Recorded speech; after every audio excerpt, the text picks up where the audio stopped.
Birodarlar, yagona bo'lgan Allohga qasamki, Allohdan bir narsani talab qilsak va mana shu talabimizda sodiq bo'lsak, Alloh albatta yetkazadi. Qaytaraman. Vallohillazi la ilaha illahu.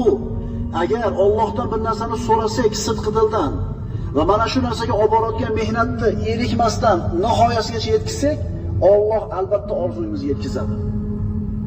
Chunki siz Allohdan so'rab, sababini zo'r qilib turib, niyatingizga yetolmay qolishingizdan ko'ra, koinotni vayron bo'lib ketishi Alloh uchun yengilroq narsa. Alloh taolo bilan bandaning o'rtasida bor yo'q ikkita kalima bor ekan. Alloh aytadi: "Ya ibadi minkumus sidq va minnil adl." Ey bandalarim, sizlardan sodiqlik bo'lsin, mendan adolat bo'ladi. Ya'ni niyat qilding, shunga yetkazadigan ishni sodiqlik bilan qilgin, men oldin zotman. Agar shunga loyiq mehnat qilsang, yetkazaman deyapti. Demak, Alloh taolodan so'raymiz, faqat so'rab o'tirmaymiz. Orzu xayollarga berilmaymiz. Nima qilamiz? Mehnat ham qilamiz.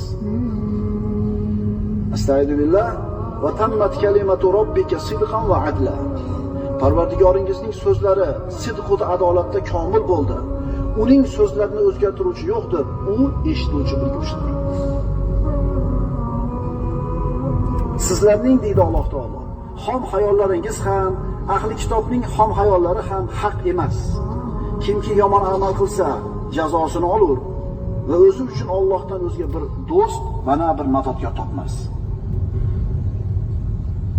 Demak, kishi bir narsani qattiq qasd qilsa, Allohdan sidq dildan so'rasa va mana shu ishga yetkazadigan, mana shu natijaga yetkazadigan mehnatdan to'xtamasa, Alloh taolo albatta niyat yetkazadi.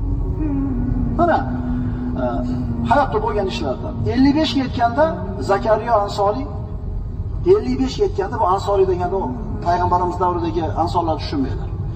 Zakariya Ansoriy 55 ga yetganda o'qish bilan yozishni o'rganishni boshladi. 55 ga kirganda savodxonlikni boshladi.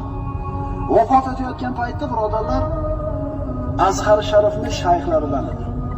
Qur'onni yod oldi. Mana shu qolgan umrida olim bo'ldi. Qur'onni yodladi.